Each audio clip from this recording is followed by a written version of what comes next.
Shalom Chavrim, I'm Stephen Ben-Un. You're watching Israeli News Live. Just a quick take of our broadcast this evening. Definitely be watching tomorrow. We'll be going in more in depth of the things that are breaking.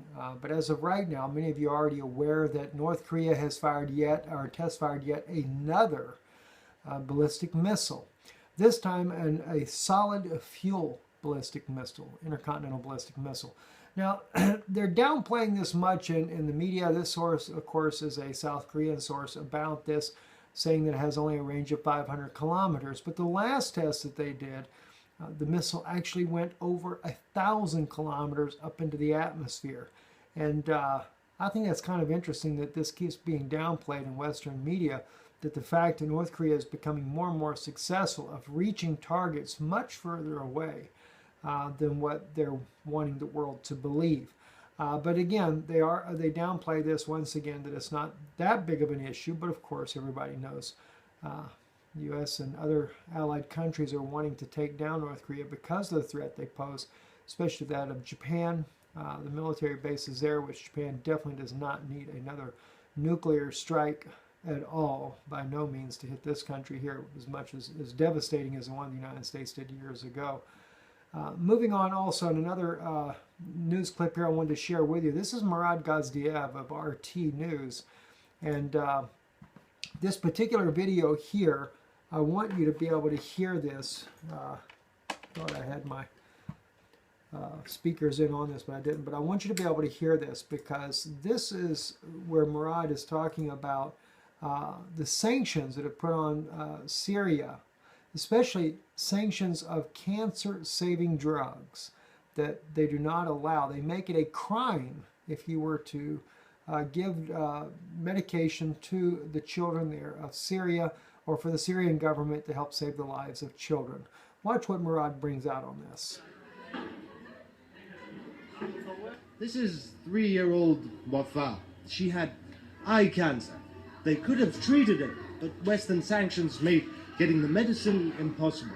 And the only hospital that specialized in cancer in Aleppo, Kindi Hospital, was taken by rebels and destroyed in fighting.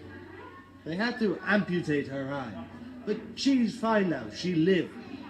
Many other kids won't. I thought that was very sad indeed, and I've known about these types of sanctions for a while. I've heard Murad Gazdiev before bring these things out here about how that the sanctions are preventing the medications getting to children. That's one thing that, they should not do when they're doing sanctions, but they do it for leverage. Very sad to say. Also, in this Russian article right here on letna.ru, they're talking about the fact that President Putin may be visiting France after the G7 summit in Sicily. I thought that was kind of an interesting note there. Peskov, the spokesman for the president of Russia, President Putin, has said that we will make the report when his scheduled plans are actually stated there.